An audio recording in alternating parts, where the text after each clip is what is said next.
Hello guys, welcome to my next vlog. मैं अपने last video में मैंने ये तो बता ही दिया था कि एनालिसिस कैसा रहा था 24 अगस्त का सेकंड शिफ्ट का, और मेरे कितने अटैम्प्ट्स हुए थे और चांसेस देखते हैं मेंस में बैठने के कितने हैं। बट कई बार ना लोग एक एक नंबर से पास हो जाते हैं। अगर आपकी एक्यूरेसी अच्छी है तो वेल एंड गुड, बट जिन बच्चों की या जिन की एक्यूरेसी अच्छी नहीं होती वो 80 भी करके आए हैं। हमने सेंटर पे पूछा था, बट वो बोलते हैं हम तुक्का मार के आए हैं, तो वहाँ पर सिलेक्शन के चांसेस भी कम है। बट सिलेक्शन हो ना हो, बट हमें मेंस की प्रिपरेशन तो करनी है, क्योंकि हमने 60-62 के अराउंड करे हैं अटैम्प्ट। तो अब इतना करा है तो एटलीस्ट मेंस की हम प्रिपेयरिंग करेंगे। इस बार हुआ तो ठीक, वरना अपकमिंग के लिए तो हमने करना ही है। तो जो ये मेरा फर्स्ट मीन्स होगा, अगर मेरा क्लियर होता है तो इस मीन्स में अब हमारे पास अप्रॉक्सीमेट 1 मंथ है। सितंबर मंथ है फुल।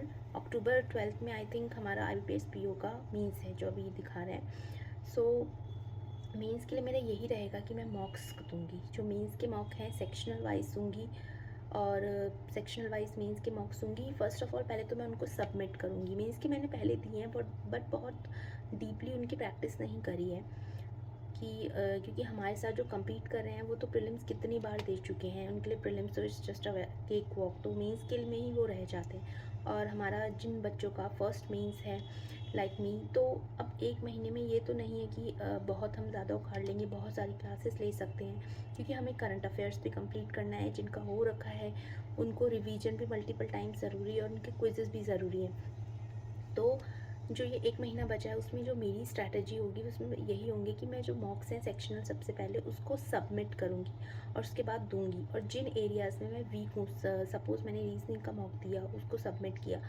मैं डेटा सफिशिएंसी में वीक हूँ, तो मैं उस पर्टिकुलरली टॉपिक की प्रैक्टिस करूँगी, उस पर्टिकुलर टॉपिक की क्लासेस देख सकती हूँ।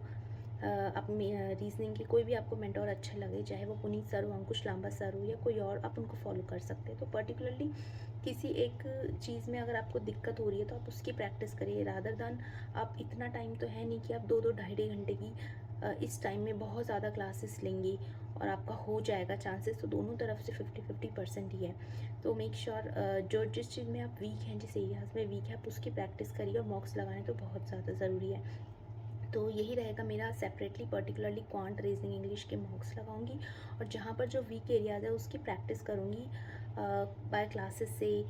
और जो भी PDF है कि पर्टिकुलरली चीज़ की ज़रूरत है तो उसकी PDF लगाऊंगी। मेक श्योर कि पहले सबमिट करके करूँ और उसके बाद ही करूँ। जब सबमिट करके मेरे से होने लगेंगे तो उसके बाद मैं टाइमर के साथ सेक्शनल मॉक लगाऊंगी। उसके बाद जो रहता है हमारा एक CA तो रहेगा मेरा एक सोर्स है जो अफेयर्स क्लाउड्स का है। बहुत ज़्यादा सोर्सेज पे रिलाई कभी नहीं रहना चाहिए, क्योंकि बहुत सारे स्टूडेंट्स ऐसे हैं जिन्होंने खुद व्लॉग्स में बोला है कि हम बहुत सारे 2-3 सोर्सेज करके गए हैं, but still they got a very मतलब नॉर्मल मार्क्स। और कई स्टूडेंट्स ऐसे हैं जो सिर्फ एक ही सोर्स पढ़ के गए हैं, फिर भी उनके 16-17 मार्क्स आ जाते हैं। वो भी उन्होंने प्रीलिम्स से पहले नहीं पढ़ा होता, प्रीलिम्स के बाद पढ़ा होता, फिर भी डिसेंट स्कोर ले आते हैं। सो घबराना नहीं, सिर्फ एक सोर्स फॉलो करो, या ज़्यादा से ज़्यादा एक वीडियो सोर्स इसलिए क्योंकि हमें PDF से समटाइम्स समझ नहीं आता है कि PDF में क्या बोला गया है। हमें थॉरो नहीं पढ़ा होता, थॉरो मतलब थॉरोली समझ नहीं आता। तो वीडियो सोर्स से हमें थॉरोली जब अंडरस्टैंड हो जाता है तो उसी चीज़ को हमारे लिए याद करना ईजी हो जाता है। तो मेरा एक ही सोर्स है अफेयर्स क्लाउड, उसके बाद मैं एक वीडियो सोर्स फॉलो करूँगी, और इसी से मेरी CA की रहेगी। मैं लास्ट 4 मंथ्स की CA ही करूँगी, उससे ज़्यादा मैं नहीं करूँगी, क्योंकि एक्सेस में अगर हम कर लेते हैं और वहाँ जाके अगर हम भूल जाएंगे तो उसको करने का आई थिंक कोई बेनिफिट नहीं है। उसके बाद आप क्विज़ेस लगाओ जितने लगा सकते हो, स्मार्ट ड्रिल से भी लगा सकते हो, बट स्मार्ट ड्रिल का भी फॉलो कर सकते हो, बट मैं तो प्रैक्टिस मॉक के फॉलो करूँगी। प्रैक्टिस मॉक्स में भी क्विज़ेस हैं वीकली बेसिस पे, आप उसको भी लगा सकते हो। कोई बहुत अच्छे हैं प्रैक्टिस मॉक्स के, अगर आपको अच्छे लगे तो आप उसको लगा सकते हो। अगर आप लिमिटेड सोर्स चाहते हैं तो प्रैक्टिस मॉक्स में बहुत अच्छे हैं, आप उसको भी फॉलो कर सकते हो। And smart drill is always good. If you follow smart drills तो आप उसी को फॉलो करिए, आप चेंज मत करिए at the time of moment. So मेरी तो यही स्ट्रैटेजी रहेगी सेक्शन वाइज। और उसके बाद फिर देखते हैं क्या होता है। और उसके बाद फिर हमारा डिस्क्रिप्टिव भी है जो हमें करना है कि डिस्क्रिप्टिव क्या है।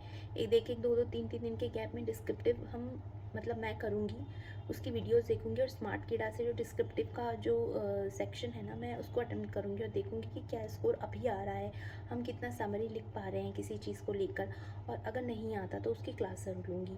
बट मैंने सुना है डिस्क्रिप्टिव जिन्होंने मेंस ये इतना डिफ़िकल्ट नहीं आता, डिस्क्रिप्टिव में ईजिली मार्क्स मिल जाते हैं, बट थोड़ा तो आपको पढ़ना ही पड़ेगा उसके लिए, तो उसमें घबराना नहीं। बट उसके लिए आपके घर में आप कोशिश करिए वो कीपैड होना बहुत ज़रूरी है, लैपटॉप का नहीं, जो कंप्यूटर का कीपैड होता है, क्योंकि थोड़ा उसमें ना डिफरेंस आ जाता है, क्योंकि वहाँ कंप्यूटर पे टाइप करना पड़ेगा। सो लेट्स सी, इस बार मेंस होता है फाइन, वरना नेक्स्ट जो भी हम मेंस की महीने में तैयारी करेंगे इस मंथ में, वो हमारे अपकमिंग एग्जाम्स में अगर हमारा मेंस क्लियर होता है, प्रीलिम्स क्लियर होता है, तो वो मेंस हमारी प्रिपरेशन कहीं वेस्ट नहीं जाएगी। और हाँ, मैंने LICAAO का भी एग्ज़ाम भरा है और ये मेरा फर्स्ट अटैम्प्ट होगा LICAAO का, जिसमें नेगेटिव मार्किंग नहीं है। जिन स्टूडेंट्स ने नहीं भरा है, जो नहीं जानते, वो इसके बारे में पता कर सकते हैं। सेम पैटर्न है इसका, बस एक मीन्स में एक इंश्योरेंस रेगुलेटरी का एक अलग सा सेक्शन दिया हुआ है, उसकी प्रिपरेशन अलग से करनी पड़ेगी। इवन सेम है, LICAAO भर सकते हो, और अगर होना ना बात की बात है, बट एटलीस्ट जो एग्ज़ाम फियर होता है वो हमारा निकलता है जब हम एग्जामिनेशन को फेस करते हैं। वहाँ पर हम घर पे कितने ही मॉक्स दे दें, फ़र्क नहीं पड़ता, जब तक हम एग्जामिनेशन में नहीं बैठेंगे तब तक वो फियर नहीं निकलेगा, उस कॉन्फिडेंस के साथ हम नहीं दे पाएंगे। सो लेट्स सी, अब मेरी मेंस की प्रिपरेशन स्टार्ट कर रही हूँ मैं, और अब देखते हैं कैसा होता है। मैं आप लोगों के साथ शेयर करूँगी बीच बीच में कि मैं मेंस में क्या पढ़ रही हूँ और कैसे मेंस की प्रिपरेशन चल रही है। और आप भी मुझे कमेंट सेक्शन में बताइए कि आप मेंस की प्रिपरेशन कैसे कर रहे हैं। अगर मुझे सही लगा अपने अकॉर्डिंग, तो डेफ़िनेटली मैं आपके सोर्स को या आपके तरीके को अपने में थोड़ा सा मतलब ऐड ऑन करना चाहूँगी, जिससे मेरे लिए भी बेनिफिशियल हो। तो मिलती हूँ मैं आपसे अपने नेक्स्ट वीडियो में। Thank you so much, I hope you like my opinions and my video. Thank you so much guys, bye bye.